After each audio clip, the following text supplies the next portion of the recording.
Welcome to Marathon Champions, the podcast where running legends Benji Durden, Bill Rogers, and Ron Tabb share their timeless wisdom on marathon training and inspire listeners with their wealth of experience. These champions continue to impact the running world today.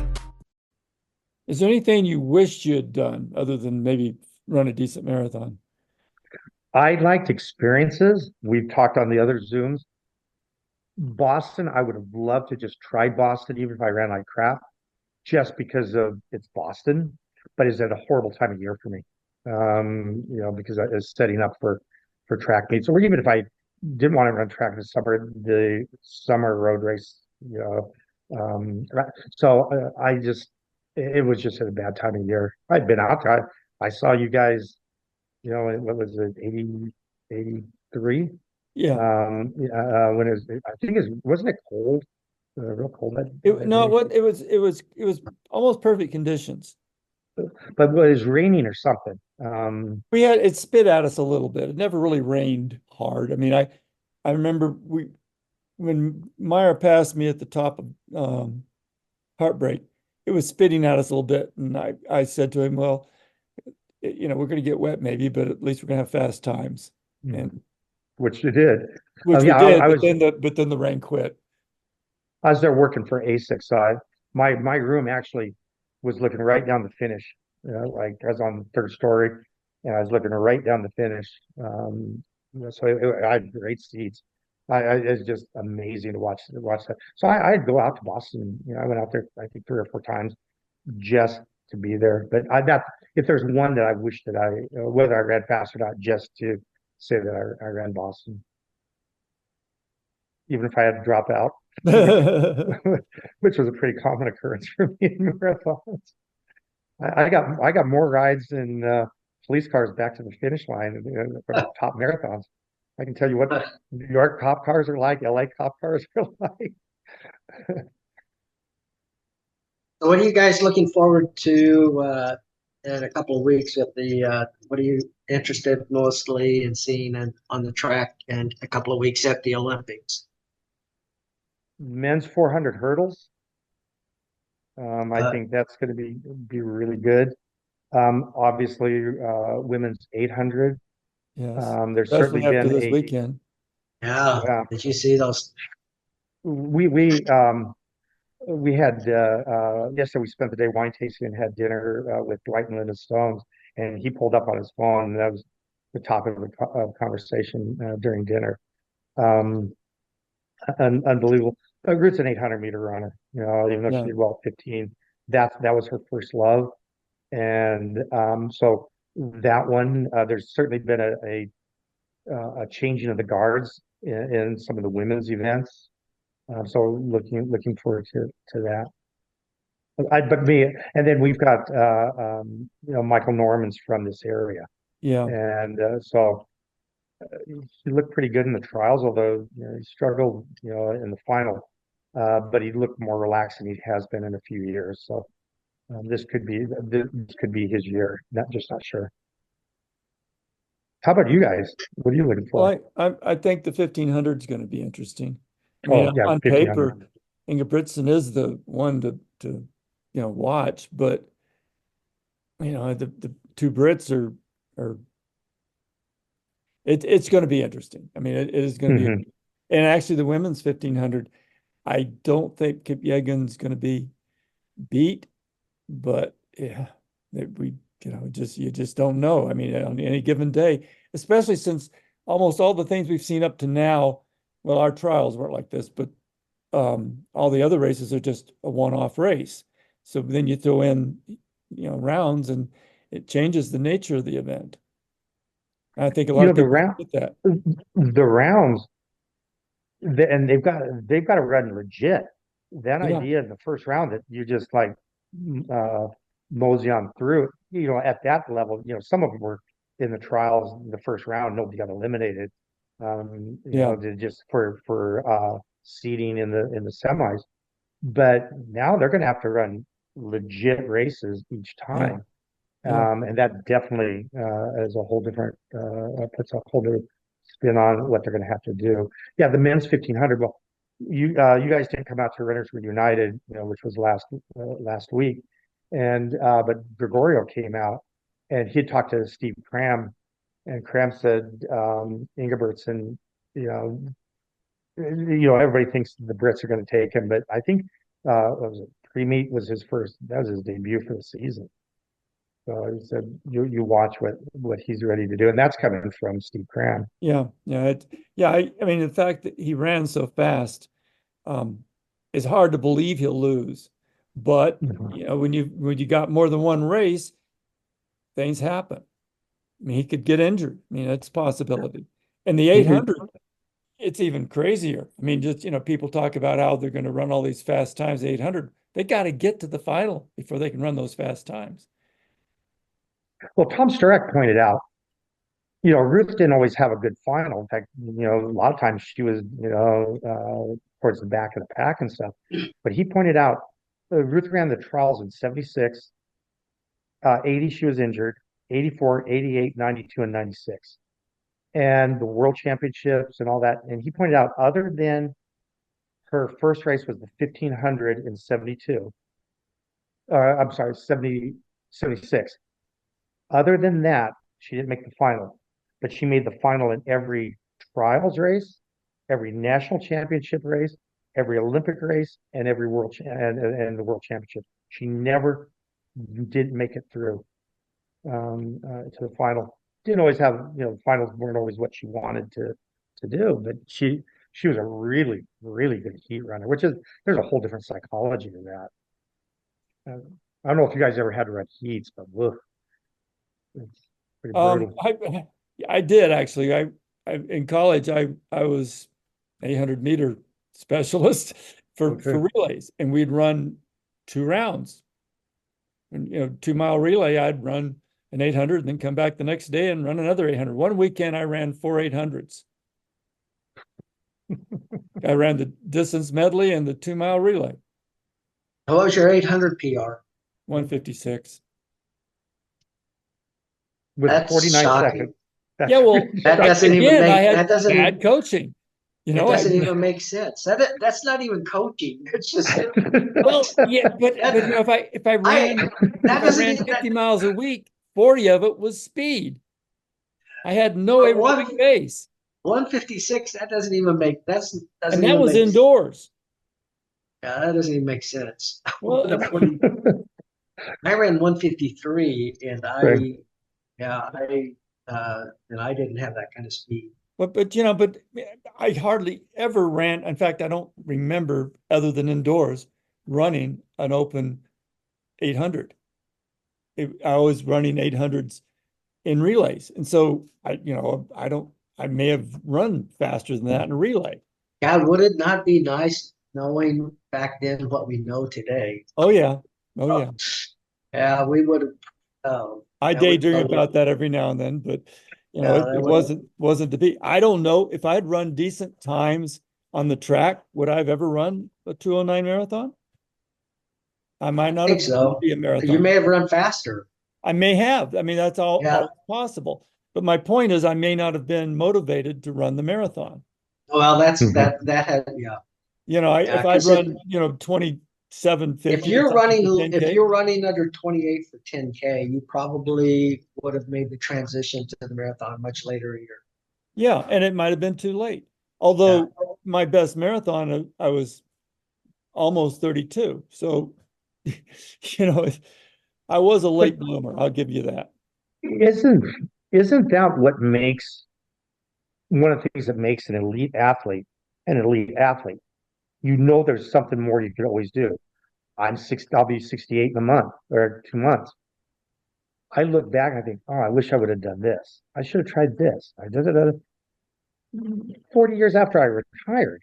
Yeah. And we do still think back what if we had the super shoes? What if we knew anything about nutrition? I mean, our nutrition was like pretzels and beer. Well, not Benji, doesn't drink beer, but pretzels and soda. That was what we did. The diet and nutrition are so. I got to tell you. So, I ran the St. Louis Marathon back in 1978, I think it was, and it was like 10 degrees outside. It was just unbelievably cold. And so my breakfast that morning race, this is before I drank coffee. I didn't drink coffee until later in my, I had Twinkies and a Pepsi. Twinkies and a Pepsi. Serious. I swear to God. I had, I mean, that's how bad, my nutrition was back when I first started marathoning. So, Yeah, Yeah. now they know so much about nutrition. Now, the question is, if you had to be that disciplined that, and you're sleeping in oxygen tents and you're doing this, would you? I don't know if I would have had the Well, the discipline. fact that I was willing to wear all the sweatsuits and was willing to wear the PO2 tanks, I probably would have. I don't know that I was in an environment where sleeping in an oxygen tent or, not an oxygen tent, but reverse. Yeah. Yeah. I don't know if I'd had that right environment, but going back to what you're talking about with road racing, the social aspect of it, I wanted to be successful, but that was my social outlet. I didn't really have, I didn't party. I didn't, do any of that. If I didn't have that, I wouldn't have had any. I'm somewhat of an introvert. I wouldn't have had any socialization if I hadn't had road races. And so the motivation for me was to be successful, but it also was to go and do these things. And if, today, like you said, they don't do that much. And that discipline probably wouldn't have worked for me. I just, I couldn't have just waited and waited and waited and then showed up at a race. I actually had to run a few races every year when I'd come off of a break before I started getting, my rhythm back. Mm-hmm. I mean, looking back, Ruth she came out of retirement and she went to Europe. I'm going to say 95, the year she, went on as an alternate when somebody was, for Gothenburg. But she'd gone to Europe just before that. And she called me and said, man, you'd hate it over here now because it's just agents in the lobby. The athletes would just stay in the rooms. There was no social interaction where it used to be playing cards in the lobby. Ron, you did some travel on the circuit over there, playing cards, playing hearts yeah. in the lobby, and people from all different countries, and it was just exciting.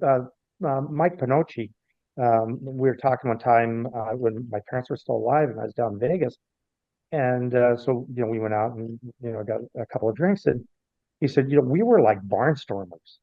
We'd blow into town, we'd have fun, we'd interact with the sponsors, and then we'd go to the party that night afterwards. Go drinking, party, go yeah. drink, and then we'd leave, and then everybody knew each other's schedule. I'll see you in 2 weeks here. Oh, I'm not going to be there. I'll see you in a month, and all that. Then we'd get back together. It is just a bunch of old friends that became old friends that from diverse backgrounds, diverse locations. We didn't have the internet. We didn't, certainly didn't have the FaceTime and all of that. And so we'd get all caught up. And then all of a sudden somebody new would come on the circuit and they had to earn their chops. Tom Fleming, great friend, great guy. But man, he gave me so much crap when I came up because I was a road racer from the West Coast. And so I did grow up in a road race environment, and he gave me so much crap until he realized that, every now and then I could lock horns with him.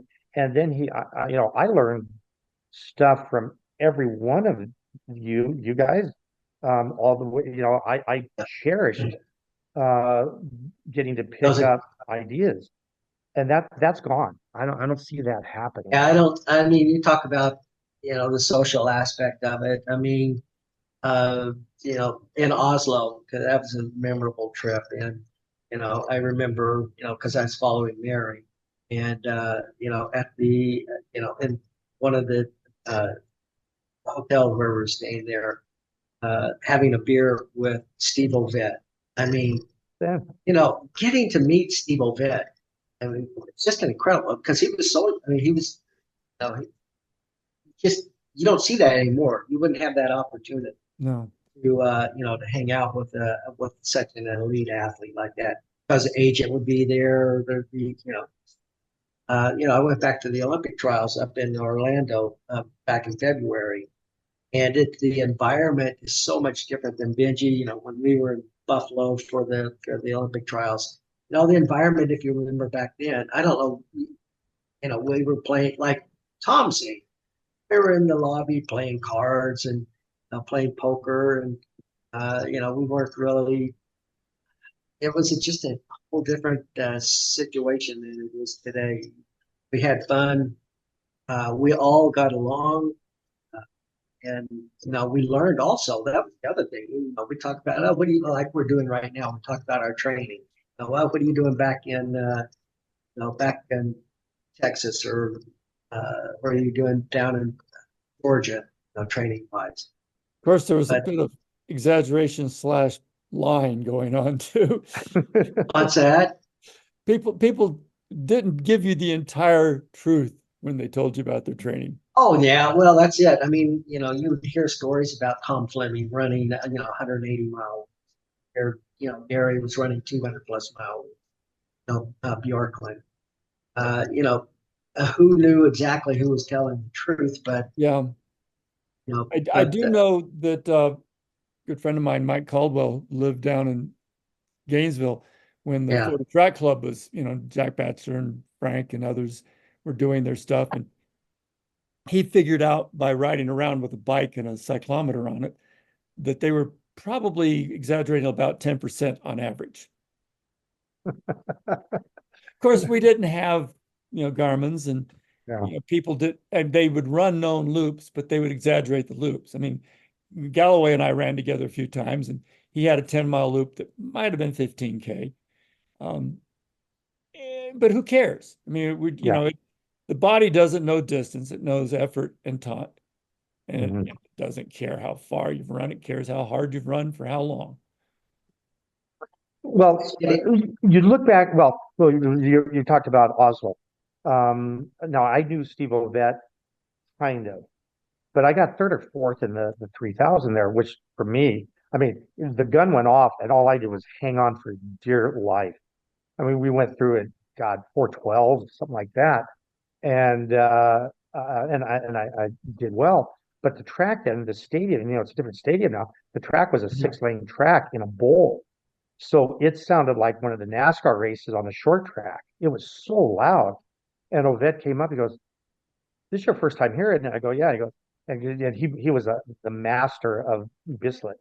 And he just puts his hands up and goes, welcome to Oslo, Tom. And I thought, man, how cool is that? And he and Seb at that time were the men.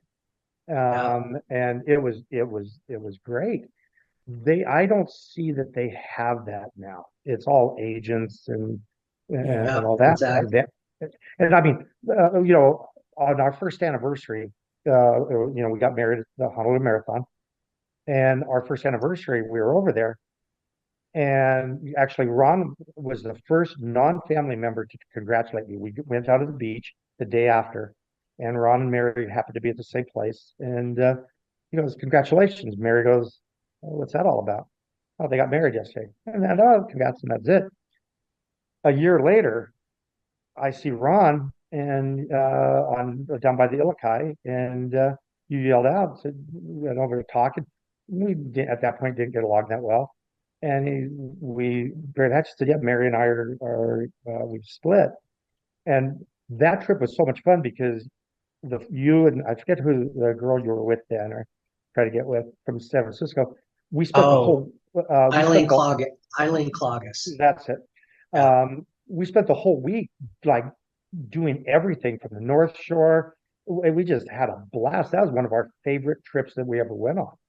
And it just happened to, that ran into Ron, and we've been friends for 40 years. 40 years now. Jesus. Yeah. And that's what looking back now, that's what the experience is. I mean, the fact that all of a sudden I'm in, Honolulu the year I ran Benji, that's my first Nike trip, and I met you. I mean, you guys are people that I'd seen in magazines, that I knew all about you guys, and all of a sudden I'm like sitting there talking to you. That's what I remember, and look back, and now you guys came out last year for Runners Reunited. The only thing about when those runners reunited is you can't say you were faster than you were because all these guys were in the same races. So you can't put your best pencil. But those some of those friendships of those guys they go back close to 60 years. Yeah. And that's what I look back fondly. And I think that is missing from the inside of the sport now. I wonder Now, from if the outside they don't know, but from the inside. I'm wondering if the guys today are going to have these type of talks we're having today, because I think for me, I mean, I was a slower runner than what you were, Tom. I was a 9:56 2-miler in high school. And for me to all of a sudden be hanging out with Benji and Bill and Frank Shorter, and Jeff Galloway, I know, you know, uh, you know, Paul Geis, John Anderson. I mean, guys that I admired, looked up to as, as a teenager, as, a young runner.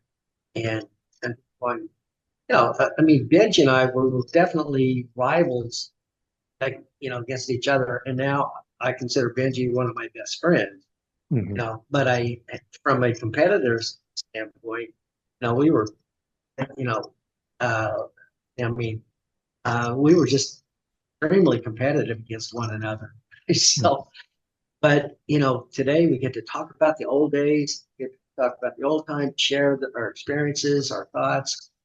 We're very fortunate to come up during the time that we came up in, and we were privileged. I feel privileged to have the opportunity to run against you guys. It was Well, very, we got to know each other on a personal level, whether it's from the and they don't outdoors. today. I don't think they do. don't. Well, maybe they do. We don't really know, but we do know that we don't see them getting together. At the trials, I did get a chance to see some of the guys out running in small groups, but in general, they were running by themselves. I mean, they, doing, Well, Benji, workouts. you won Montreal one year. I ran well up there. I was 10th one year, and I remember I remember the after parties. I don't know that they have the after parties anymore at races. Tom, you were around when Nike would always have, an after party after, a track or a road race or something. I don't know that they even do that. Everyone, they jump on a flight and they're headed home. Yeah, I don't know of any. I haven't heard of anything. I don't think they trials, do. No. People did well, and maybe they would show up at, the Wild Duck or something. But in general, Yeah, the old timers. I mean, no, I guess if the trials this time, a few of them would show up. I mean, some of the Olympians have been. But in general, I don't know of anything formal that was set up for, Oh, I don't think you have that formality. no. Like I said, in Montreal, I just remember that. I remember going, I believe it was Montreal. It was Montreal. They took us out to a horse race, trotters. And that was one of the things we did that evening after the race. And so we're like, okay, I don't know why I'm here, but okay. Yeah. So, they had dancing, they had food, they had Molson beer, so telling that story just reminded me, in the Freedom Trail race, the year it was a part of the Era circuit, Omni Magazine was a sponsor, but Omni Magazine was owned by Penthouse. And so at the pre-race gathering, there's a bunch of skinny road racers and a bunch of was this Midland? And it was sort of, oh my God. So we're over one quarter and they're over the other quarter. So like, And had I known that, I'd have been at the Midland race for sure. this was in Boston. But it was one of those, that was one of the more strange. Well, I remember at the Olympic trials, the first one, that I ran up in Eugene, and I ran into Paul Geis, and he knew I was going to double, although I dropped. The weather was perfect for me because I had bad hay fever, and so it was rainy or drizzly, cold, so it was perfect for the 10,000. But by the time the 5,000 heats hit, well, the sun had come out, not a drop of rain, so the pollen count. So I dropped out at 2 miles and flew out on the first flight I could get out of there, so I could continue breathing. But Paul said, here's how you manage a week with the pressure and all of that. Now, granted, there wasn't quite as much pressure because it wasn't going anywhere. But it's still the Olympic trials. But it was weird. And I don't know if they do this anymore because you just ate in the cafeteria. We stayed in the dorms and you ate in the cafeteria. But what they would do, and then, the same thing at USC in '84, is when somebody that made the team walked in after drug testing and all that, all the athletes would give them a standing ovation. And I don't know if they do that anymore. I don't know how the feeding is. But that was like an acknowledgement that they recognized somebody that had made it. When the vast majority don't make it, and I thought that was really, really cool. That I don't know if there's the social environment anymore for that, because everybody kind of knew each other, within their disciplines. But you'd see sprinters cheering for a 5,000 runner that walked in. There was enough respect for what they had accomplished. I thought that was pretty impressive, impactful to me watching that. And then when Ruth walked in after the 800, when she made the team, the place went crazy. Southern California girl and all that. 1,500, I don't remember because she's in drug testing a long time. And I think we went to Sizzler or something like that. I don't think we went back to the dorm and ate. I don't remember. Oh no, her coach had a pizza party that night. That's where we went. Okay.